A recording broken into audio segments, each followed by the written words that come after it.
Hey, what's happening gamers? It's Luke from GameZone, and do I have another video for you. Welcome to the first of many Final Fantasy XIII themed videos hosted by yours truly. Some of you are experiencing many woes and concerns over this game. Before we dive into an actual video review for this game, and don't worry, it's coming, GameZone is here to teach you the basics to mastering the confusing upgrading system, so the rest of the game won't be as challenging. Then we're gonna round things off with the best places to grind and level up your character. First, we'll start with mastering the basics. The easiest way to earn the most gil in this game is by fighting continuously in Hope's house. All you're gonna do is, if you spend, we'll say, a few hours here, the enemies will keep respawning as long as you want to fight them. To get them to respawn, all you have to do is keep running around in a big circle, and the enemies will come back. The reason why you want to keep fighting these enemies is because they give you lots of Phoenix Downs, and they also give you something called an incentive chip, which is very important for upgrading, especially early on in the game. Alrighty, now what you need to do is go to the shop menu and sell all of your chips in Lenore's garage. Once you've sold all the chips, each chip sells for 2,000 gil apiece. After you've done this, head over to the buy menu. Now, on the buy menu, you'll notice that you see something called turbojets. I want you to buy as many of them as possible. It's actually a good idea to use all your gil here. Next, let's head to the upgrade menu. Now for the upgrading part. It is agonizingly confusing. The trick here is you have to first upgrade the bonus of the weapon. You can either use torn leather, sturdy bone, a wicked fang, or a thickened hide.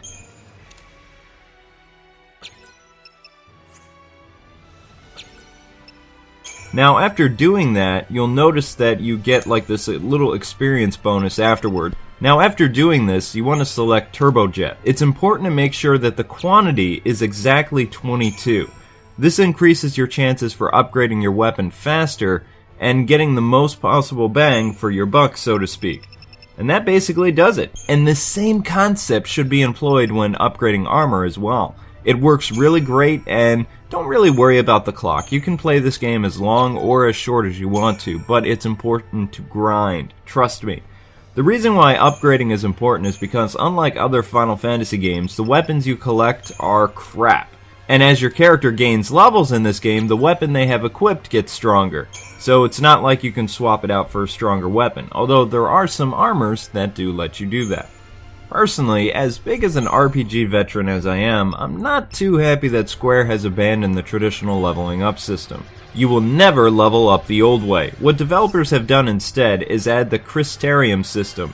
The Crystarium lets the players decide how to level up your character and what abilities you want to learn. Each character has 3 default Crystariums, although later in the game all the characters can learn everyone's defaults.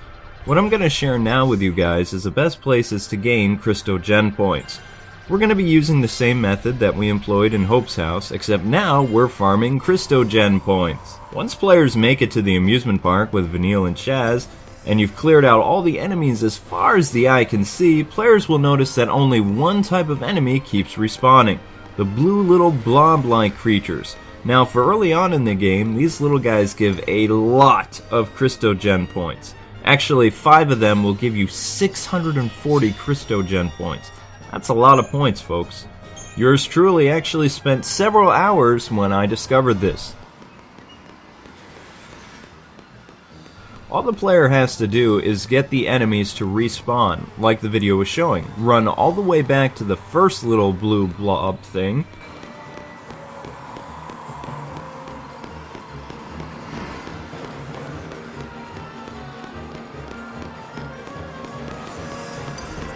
after fighting him, run back to the spot where the other blobs were, and they should reappear, and that's it. You can do this for as long as you can stand it, but in all honesty, this gets boring really quick.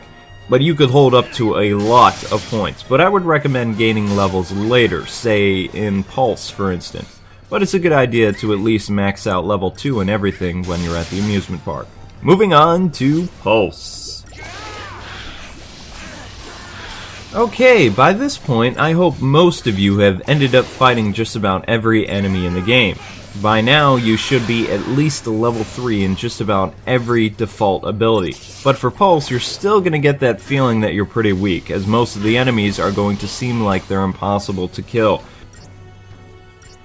The trick that I found is that you can fight some of the smaller enemies, like those dog-like creatures and the orange goo, for like a combined of 600 to 800 experience every battle. But if you go a little bit further, like the video is showing, you could actually learn 2,200 Crystal Gen points from every battle from these little guys.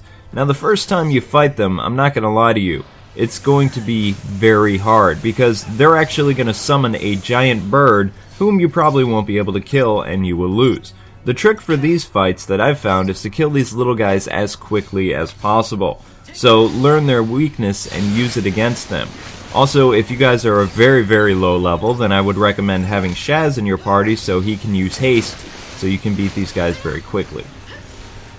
After a half hour or so of fighting these guys, you should be able to level up to the point where these little ones won't give you that much trouble. Now the trick to get these guys to keep respawning is to run to this certain location that you're seeing and turn around. Now these enemies will just pop back up, but if you wait there they won't come back, so you actually need to leave and come back. But anyway, this spot is great because it just offers a lot of Crystal Gen points and it's so worth it. I actually spent a day grinding here and I was able to max out all my characters to at least level 4 before Chapter 12. And trust me, you're going to want to be a strong level for Chapter 12.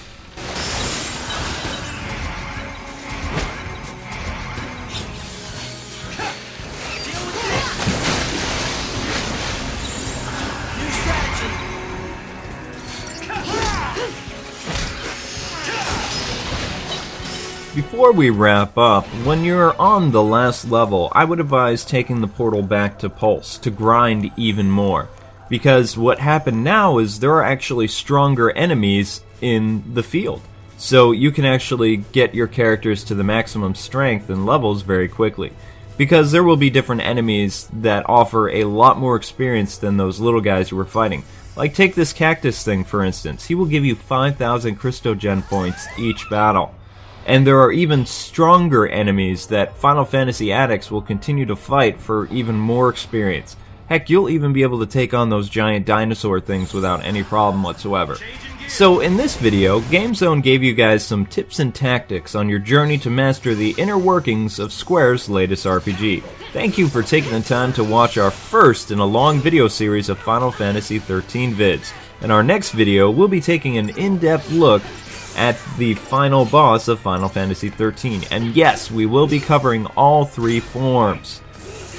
In the meantime, don't forget to hit up our home site for awesome stuff you will not find anywhere else. This has been Luke from GameZone. My catchphrase as always is God bless and happy gaming. Until we meet again, gamers.